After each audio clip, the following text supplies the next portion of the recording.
Uhum.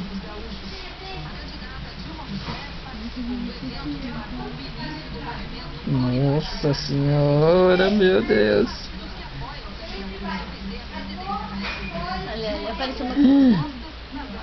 Ela vai furar a minha barriga daqui a pouco. Nossa, amor, agora se você vê o certinho aqui na câmera, deu um rodopio. Nossa, que vontade de xingar. Meu Deus, amor, que nervoso aqui na câmera. Ela tá me machucando. Tô nervoso de ver aqui, meu Deus, que horror. Parece que ela enrosca em algum parece lugar e que faz Mano, troca. tua barriga tá quadrada aqui na câmera. Faz troca. Sabe, parece que tem um bicho assim dentro da tua barriga, assim. Toda hora que eu vejo isso, eu lembro daquele filme, A Lembrança de Predador, que os predadores saem da barriga. Que ele começa a mexer assim a barriga e igualzinho. Eu acho que ela quer sair pela barriga assim, né? Ela tá fazendo que nem o filho do filme lá, da Bela. Viu? Fala abaixo que tá filmando. Meu Deus, tua barriga tá quadrada. Não dá pra você quebrar a barriga. Tu vê? Olha lá, não dá pra você quebrar a barriga. Aham.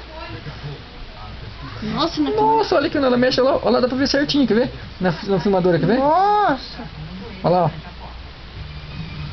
Nossa, dá... Amor, é o pé. Nossa, dá... O formato do pé Ela anda certinho. certinho. Ela tá com a que cabeça será que ela aqui, tá? então. E o pé tá aqui. É o pé. Então a bunda dela tá Olha, aqui. dá pra ver o pé certinho, mano.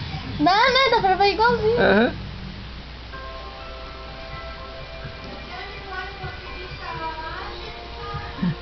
Então a bunda dela tá aqui, ela tá com os pés pra lá. Olha lá, os dois pés. Um pé aqui e um pé Olha, ali, ó. dá pra ver certinho. Danadinho. Pode, né? E de verdade nem dá pra, assim, sem na câmera. Sem a câmera não dá pra dizer, embora dá pra ver o formato do pé dela certinho.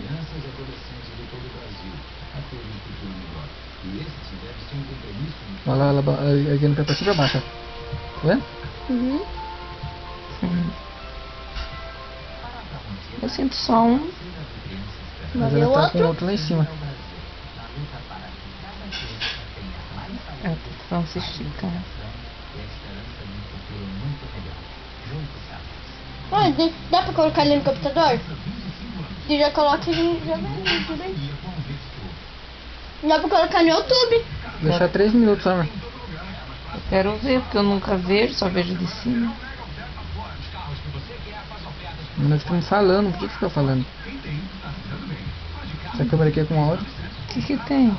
Só pra cancelar. Aperta o botão grande do mundo.